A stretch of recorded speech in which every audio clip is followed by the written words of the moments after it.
3 heures. On est parti à 3 heures, on s'est donné rendez-vous chez mon professeur. Enfin, chez mon professeur, mais en fait, deux professeurs nous ont emmenés à l'aéroport à Paris. Donc on est arrivé à l'aéroport pour 7 heures, je crois. Et le vol était à 10 heures. Sauf que, déjà à l'aéroport, il y a eu un petit problème. Il y a une de nos amies, tout simplement, qui fait partie de l'association, qui partait. Elle a fait son passeport. Sauf qu'il fallait... Non, elle a fait son titre de séjour. Parce qu'elle est d'origine... Attendez, je l'ai sur le bout. Sénégalaise, voilà. Elle était d'origine... Enfin, elle est d'origine sénégalaise. Donc elle a fait un titre de séjour. Sauf que... Ou un passeport, enfin je ne sais plus. Sauf qu'en fait, il y a la CAM, coupe, là-bas la Coupe d'Afrique en fait, non la CAN, Coupe d'Afrique nationale, si je dis pas de bêtises, j'ai un doute, ou des nations, bref, ils préparent la CAN en fait au Maroc, et tous les Sénégalais, ils sont interdits d'aller au Maroc, parce qu'en fait ils partent du principe où plus il y a de monde, et en fait ça va être le bordel, bref, elle a pas pu partir. Parce qu'il fallait un document spécial. Sauf que le document spécial, ils l'ont demandé 2 jours avant le vol. Et ça a été mis nulle part. Sur les sites, ça n'était pas mis. Bref, donc grosse galère. Vraiment grosse galère. On lui a loué une chambre Airbnb. Pour qu'elle reste simplement là-haut. Dans l'espoir qu'elle vienne nous rejoindre, même si c'est que 3 ou 4 jours. Et c'est ce qu'elle a réussi à faire. Elle a eu l'autorisation 2 jours après. Donc elle nous a rejoint. Bref, c'est pas vraiment le sujet, mais ça commençait très très bien. Sachant que on devait partir à 7 de base. Donc là il en restait que 6.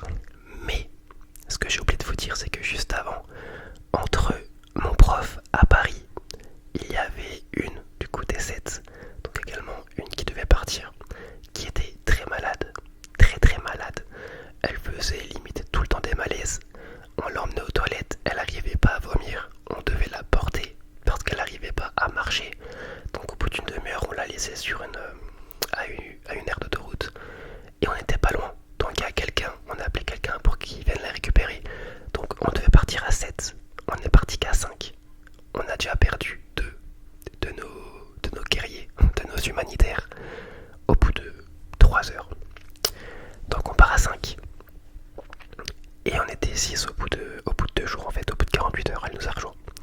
Bref, on arrive au Maroc, on atterrit. Les Marocains sont très très accueillants. Ça c'est quelque chose qu'on ne peut pas leur enlever. Ils sont très accueillants. Donc l'organisme avec lequel on a collaboré pour venir au Maroc nous ont emmenés dans nos logements. Donc à la Médina. Donc je ne l'ai pas dit mais on était à Rabat. Rabat qui est la capitale du Maroc. On arrive à la Médina. La famille, super. Vraiment, on a une famille en or. Vraiment en or. Les filles ont une famille un petit peu plus pauvre. Donc, en termes de repas, bien souvent elles avaient encore faim après, donc on allait leur acheter à manger. Mais nous, on était comme des rois. Et en fait, au Maroc, il y a un petit peu cette façon de raisonner, cette façon de penser. L'homme est roi. Je prends l'exemple, j'ai voulu les aider à débarrasser la table. C'est limite si on m'a pas disputé. Vraiment, on m'a engueulé. Voilà, on m'a dit non, non, mais tu m'assieds, voilà. Alors que je voulais juste débarrasser. Et donc en fait, là où vraiment les hommes sont les rois. C'est un petit peu ancienne mentalité. Et on a mangé, oh, on s'est pété la panse pendant 7 jours. Ouais, 7 jours, une semaine complète. J'ai jamais mangé comme ça, c'était incroyable. Mais incroyable. On a découvert plein de saveurs. Un poivron. L'histoire du poivron. Mon plus grand fou rire. J'ai 22 ans, j'ai jamais autant rigolé, je pense, de ma vie. Pour un poivron. Il a arraché. Il a arraché, mais vraiment. J'ai pris un tout petit bout. Il a arraché. Bref, dans tous les cas, je vais vous mettre soit des images au fur et à mesure de la vidéo, ou alors, une fois que j'aurai terminé de parler, je ferai un moment avec plein de photos et de vidéos de mon voyage pour vous montrer un petit peu ça. Ça vaut le coup, donc restez jusqu'à la fin. Mais je vais essayer de glisser quelques photos par-ci par-là. Et oui, le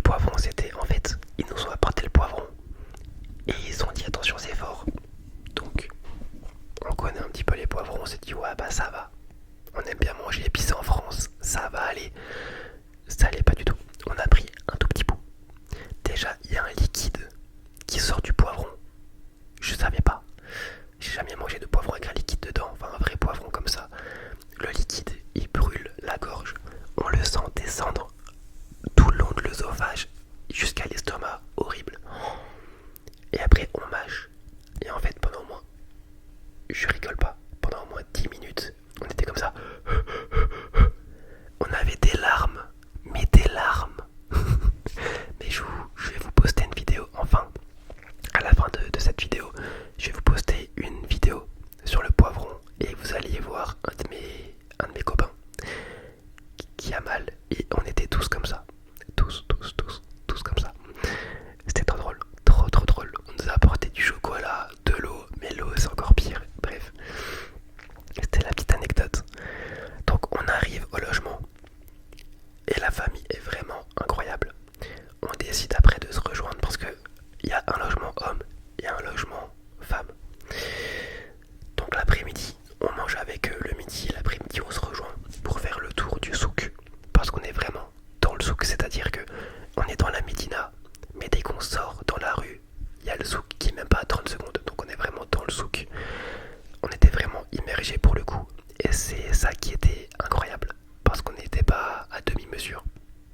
On a vraiment vécu une expérience pleine, forte et riche. Donc voilà, et moi je savais pas, c'est-à-dire que il y a plein, en fait le souk, si vous ne savez pas, c'est un lieu où il y a plein de commerces, donc ils vendent un petit peu de tout, ils vendent des légumes, ils vendent des fruits, ils vendent des tapis, ils vendent des parfums, ils vendent de tout. D'ailleurs j'ai acheté 2 parfums à 10€, voilà, enfin 10€ les deux, donc 5€ le parfum, c'est de la contrefaçon, on est d'accord. J'ai acheté un sauvage avec un J, S-A-U-V-A-J-E, en fait là où il y a plein de marques, comme Calvin Klein, là où ils appellent Clavin Klein, ou des choses comme ça, juste ils intervertissent une lettre pour pouvoir le vendre.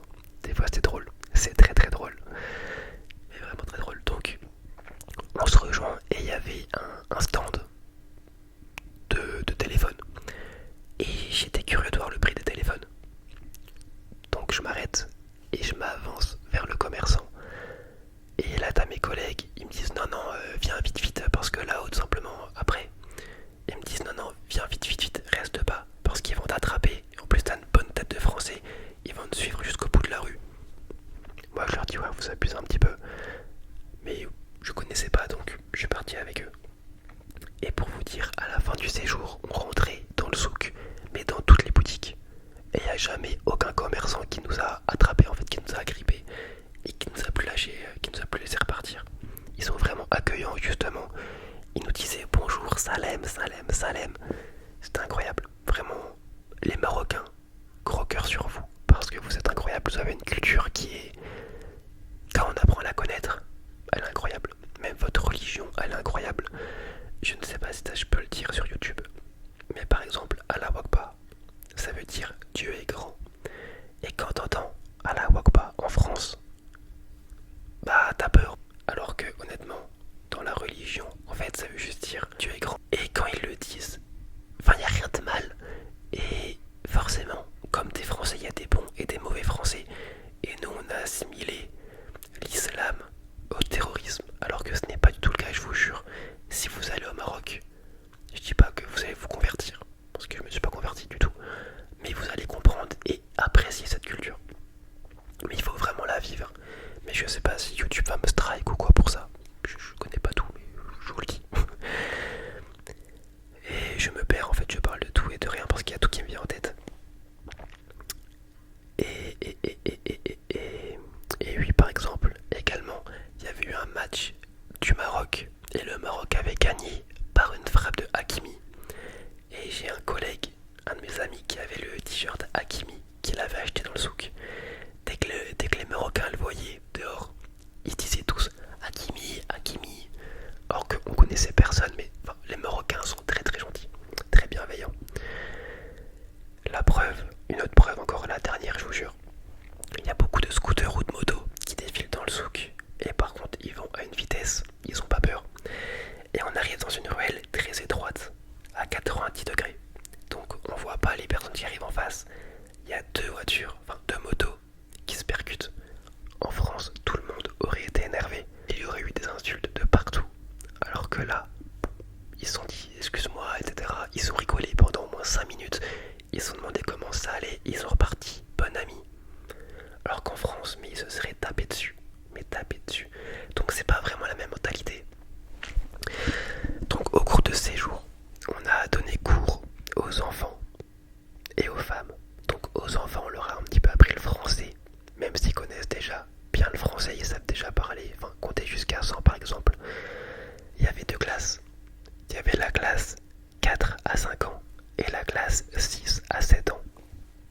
j'ai eu un coup de cœur pour un petit.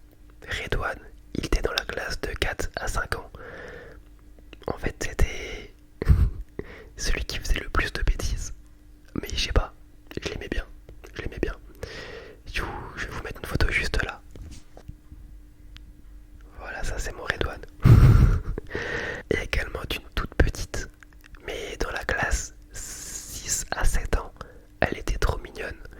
Par contre, elle avait un prénom vachement marocain et je l'ai pas retenu. Je suis trop triste. Mais elle était trop mignonne, trop choupie. Vraiment, c'était... Et en plus, elle était forte. Il y avait deux filles qui m'ont beaucoup apprécié et moi je les ai beaucoup appréciées. Et c'était les deux têtes de la classe. Je vais également vous mettre quelques photos, quelques vidéos. Donc je pense que vous le voyez actuellement, si j'ai bien réussi à faire mon montage. Elle a un sourire communicatif. Et c'est un petit soleil. C'est vraiment un petit soleil. Et tout le temps, elle voulait venir avec moi. C'est-à-dire que dès que je partais pour aider un autre enfant, elle revenait, elle me prenait par la main, elle me faisait une place sur son banc. En fait, tout simplement pour que je m'assoie à côté. Elle était trop mignonne, mais vraiment beaucoup trop mignonne. Et à la fin, le dernier jour, parce qu'en fait elle voulait tout le temps que je la porte, et le dernier jour, elle a voulu que je la porte, donc je la porte pour dire au revoir. Et au bout d'un moment, je me retourne, et en fait, dans la salle de classe, à l'arrière, il y a une fenêtre. Et il y a les parents qui viennent chercher leurs enfants, ils regardent par la fenêtre.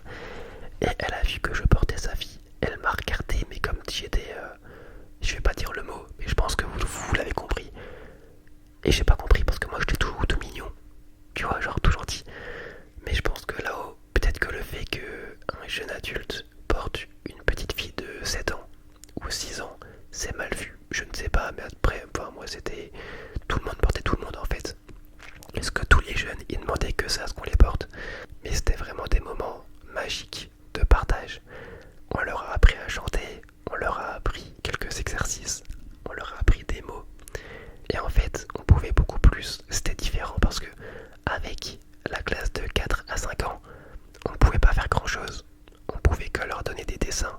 Mais c'est tout parce qu'ils ne savaient pas encore parler l'arabe donc, ni le français. Donc en fait, on faisait plus de la garderie qu'autre chose. Alors qu'avec les 6 à 7 ans, c'était pas le même lien. Donc c'était beaucoup mieux. Je sais que moi, avec Redouane, il était malade, donc tous les 5 minutes, j'étais en train de lui essuyer le nez parce qu'il avait plein de crottes de nez qui sortaient, mais d'une couleur très très vert, intense. Il était très malade. Donc voilà, c'était ma tâche. Pas la plus belle tâche, mais bon, c'est pas grave. Et ensuite, pour les femmes, donc on a aidé les femmes qui, beaucoup ne travaillaient plus.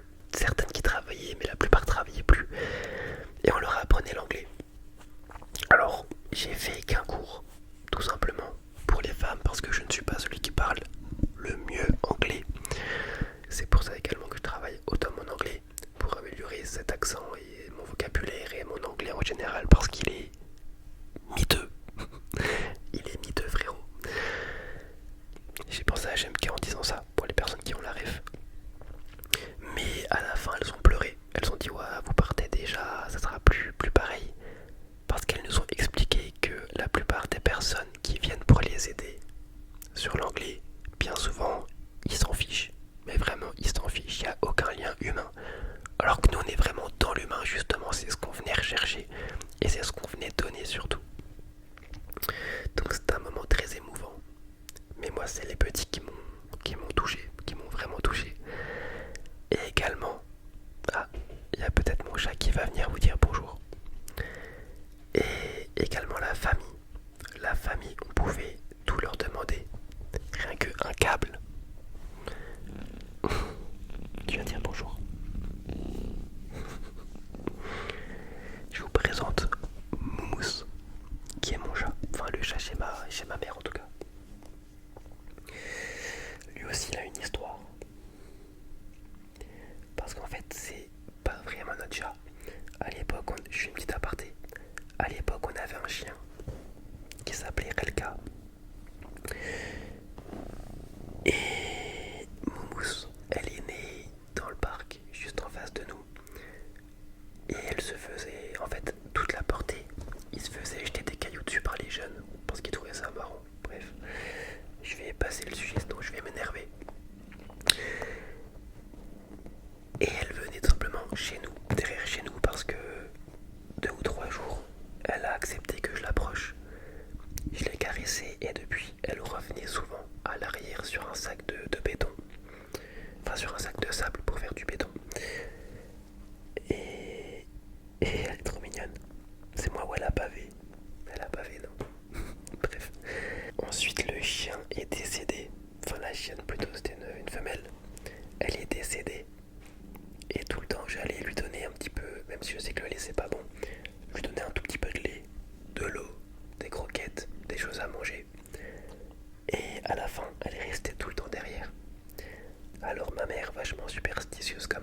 cette dame, elle est venue plusieurs fois toquer à la porte parce qu'elle cherchait Moumous justement.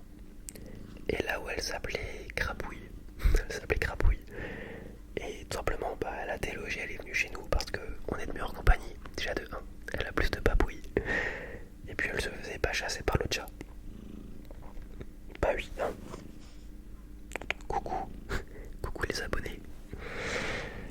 Oh, arrête de faire les gris. Arrête de faire les gris. Bon, on va repartir un petit peu au Maroc. La famille, je disais donc, c'est elle qui m'a le plus touché. Mais vraiment, ils étaient aux petits soins. On voulait un chargeur. Il y avait le père de famille qui courait dans toute la maison. Il y avait une lampe qui marchait pas en haut. Il courait chercher tous ses instruments, tous ses outils pour essayer de résoudre le problème. Enfin, il était vraiment aux petits soins.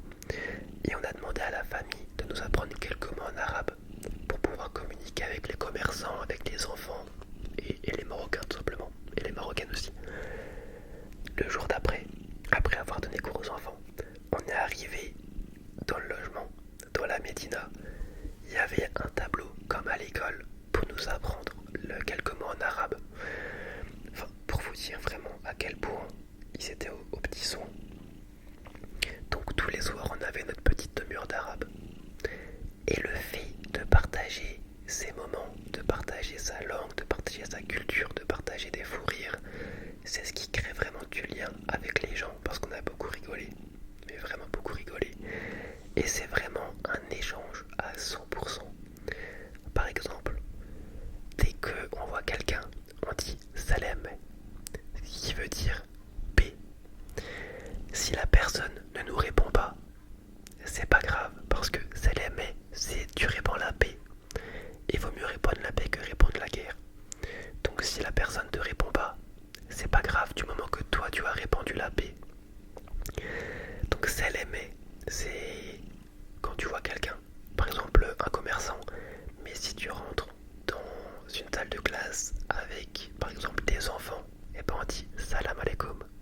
Et c'est bonjour, mais de façon plus générale, comme bonjour tout le monde. C'est bonjour quand tu t'adresses à plusieurs personnes. Et dans ce cas-là, en face, ils répondent alaikum salam. Ce qui veut dire bonjour, mais à l'inverse. Il y a quoi d'autre? Shukran, ça veut dire merci. Shukran, shukran, shukran. Après, il faut rouler un petit peu le gras, shukran, mais je peux pas le faire avec le micro. Adon Saïd, ça veut dire bonne chance. Adon Saïd, Adon Saïd, Adon Saïd, Adon Saïd, bonne chance. Donc il y a plein de mots, on a appris à compter jusqu'à 10. On a appris à dire je vais à la plage, je vais à l'école, enfin plein de petites phrases. Et c'est ce qui renforçait vraiment nos liens. Et c'est pour ça que dès qu'on est parti, enfin le soir en tout cas, on est parti, juste avant de partir, on s'est un peu tous effondrés. Et on a tous versé une petite larme. Et moi je me rappelle, j'ai un copain qui était en sanglots. Il est monté sur la terrasse, et il n'arrivait même plus à parler. Et il m'a dit mais en fait en France, on vit dans des préjugés. On est là, on juge, mais on connaît même pas. Ils ont rien, parce qu'ils sont quand même beaucoup plus pauvres que nous. Ils donnent 10 fois plus que ce que nous on donne, alors qu'on a mais 10 fois plus. C'est pas du tout la même culture. Ils sont beaucoup plus famille. C'est-à-dire qu'ils se rejoignent tous les soirs, ou même tout le temps. Ils commencent à manger, mais ça dure 2 heures. Et en fait, nous on mange bien souvent, c'est expéditif. On mange en un quart d'heure. Eux, ils mangent pendant 1h30, 2 heures. Ils parlent, ils rigolent, ils parlent de tout. C'est vraiment un moment de partage. Alors qu'en France, c'est pas pareil. C'est pas pareil du tout. Et puis là, ils nous connaissaient pas, mais pour autant, on était vraiment logés comme des rois, il faut le dire. Donc ça a vraiment été une expérience très riche. Je ne regrette rien, mais vraiment rien du tout. Mis à part que ça n'ait pas été plus long. Parce que 7 jours, ça passe quand même très vite. Ça passe très vite. Après, il y a des choses que j'ai pas parlé, comme les taxis. Voilà, les taxis, par exemple. Il n'y a pas d'accident. Je sais pas comment est-ce qu'ils font. En fait, comment dire ça? En fait, ils pensent tous que la route c'est un circuit. Déjà, y a pas de ceinture de sécurité. Là-haut, faut oublier. Et ils roulent tous comme des pieds. Mais ils roulent bien à la fois. Je sais pas comment dire ça. Une fois, on rentrait de l'école. Donc, on venait d'aller voir les enfants. Et on avait simplement une valise. On leur apportait des jouets, des crayons, etc. Des livres. Et on l'a oublié, on se dit mince. Donc le taxi nous dépose. Déjà, il a voulu nous arnaquer. Pas sympa de sa part, mais bon, il a pas réussi. Et il part, et on se dit mince de la valise. Et on avait oublié la valise dans le coffre. Et je savais où est-ce qu'ils s'arrêtaient. Donc je leur ai dit, écoutez, venez, suivez-moi, on se dépêche.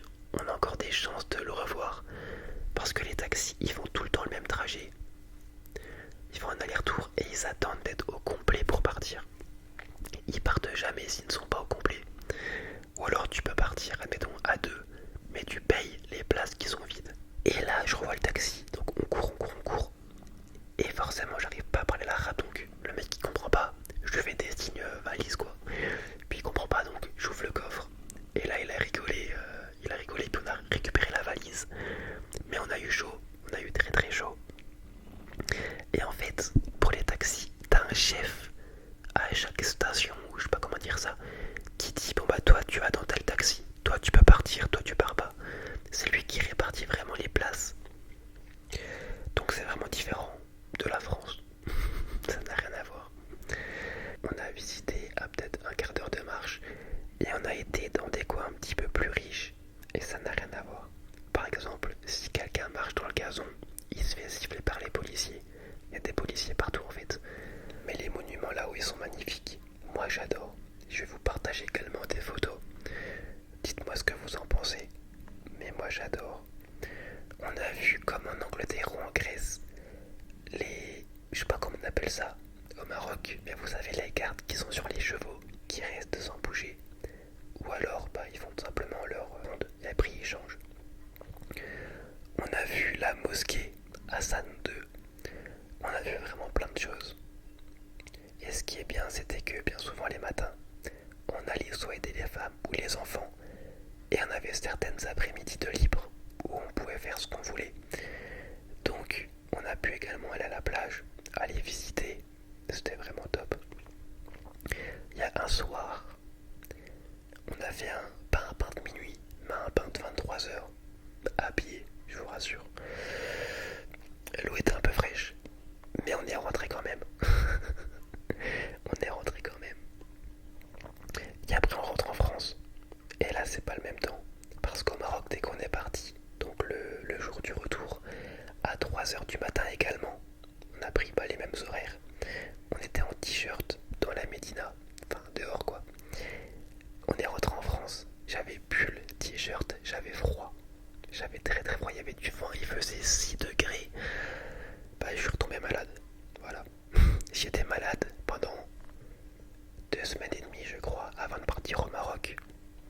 Au Maroc j'étais encore un tout petit peu malade mais quasiment plus rien, c'était plus de la gêne qu'autre chose. Et dès que je suis revenu, je suis retombé malade 1 semaine. Et après ma copine a eu le Covid. Donc j'ai eu le Covid également. Voilà. Si tu passes par là, je te remercie. Donc j'ai de nouveau eu 1 semaine de Covid. Et depuis plus rien. Voilà. Donc je suis content. Mais pendant au moins un mois, j'étais malade comme un chien tout le temps. J'en pouvais plus. J'en pouvais plus. Donc voilà. Un petit peu mon périple au Maroc. Vous savez comment est-ce qu'on a été accueillis? On arrive dans la Médina. Je sais pas comment ça s'appelle le rituel. Vous savez quand il y a un décès au Maroc et qu'il y a l'enterrement, l'ensemble des proches font une marche, peut-être pas jusqu'à la mosquée ou jusqu'à l'église. Je ne sais plus, j'ai pas envie de dire de bêtises en fait. Et donc on est arrivé, on descend du taxi. Et là, il y a 100 de personnes qui marchent dans la rue, mais vraiment 100 de personnes qui marchent dans la rue. Et ils portaient tout simplement le corps de la personne décédée.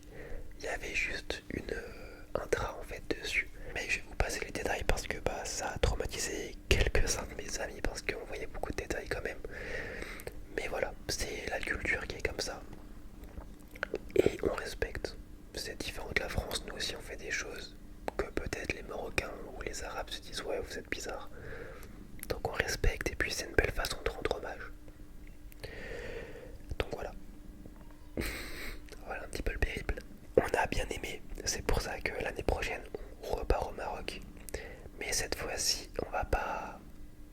partir 7 jours, on aimerait partir 2 semaines et aller plus dans l'humanitaire.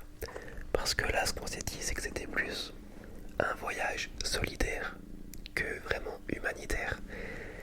Donc on aimerait bien l'année prochaine planter des arbres, construire des écoles, faire des choses comme ça, enfin participer à la construction d'une école et pas construire une école toute seule.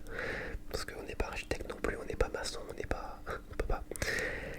Parce que là, lui, on a beaucoup aidé les femmes, les enfants. On était dans une école pour faire de la peinture.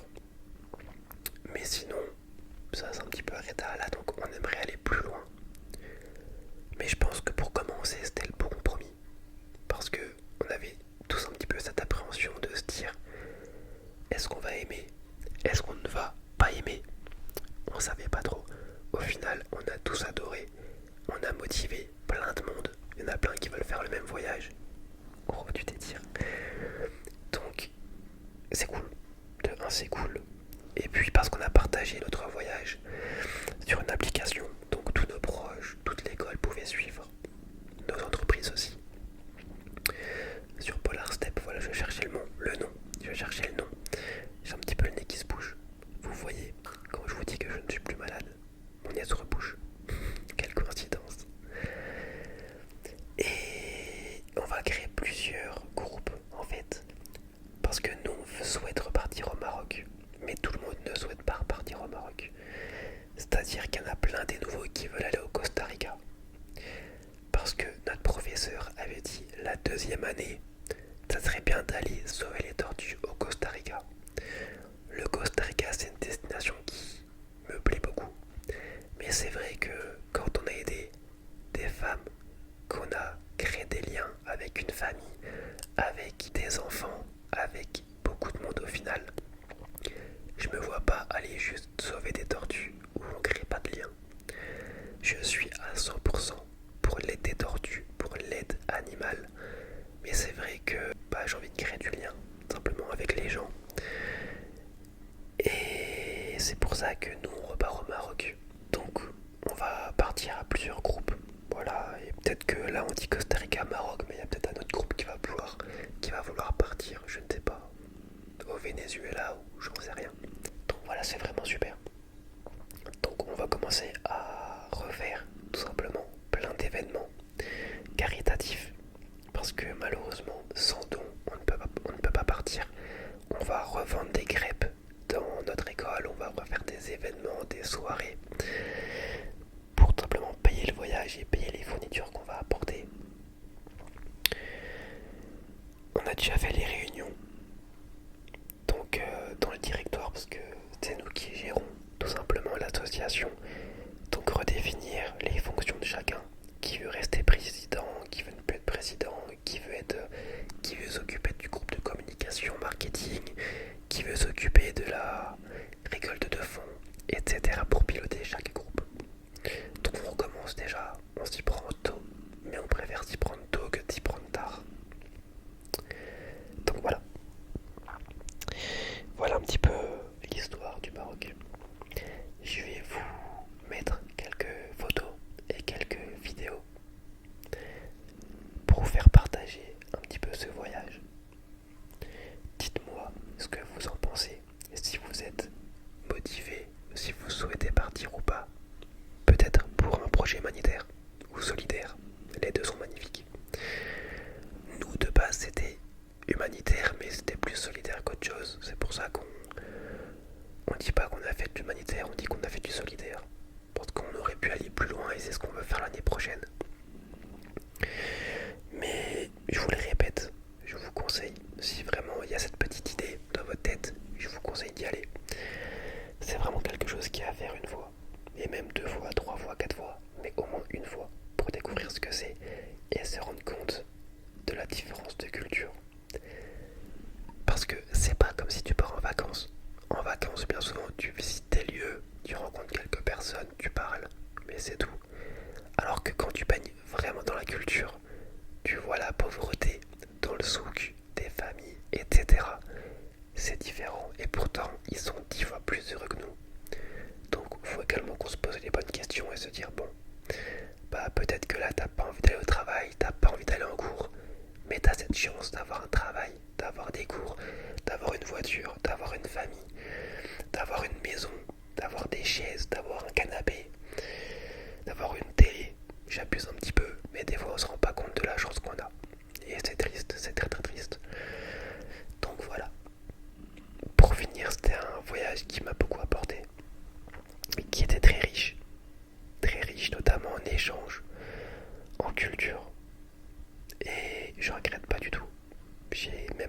d'y retourner l'année prochaine.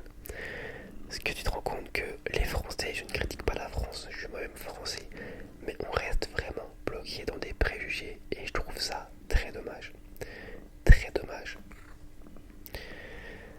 Mais bon, c'est comme ça. Mais pour se rendre compte, il faut partir. Il faut sortir de sa zone de confort, qui est, je dois l'admettre, pas facile, pas évident, mais ça vaut le coup. Ça vaut vraiment le coup. T'as des papouilles toi? Bah oui. Elle est pas malheureuse elle, hein, je vous le dis. Je vous le dis. Sur ce, j'espère que cette vidéo vous a plu. N'hésitez pas à mettre plein de likes. Et si vous le souhaitez, à rejoindre le club Sérénité. Je vous fais plein de bisous. Je vous dis à la prochaine pour une toute nouvelle vidéo. Ciao. Je vous laisse accompagné de belles photos et de vidéos.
L'avion. Je suis occupé là. On est vraiment tué là.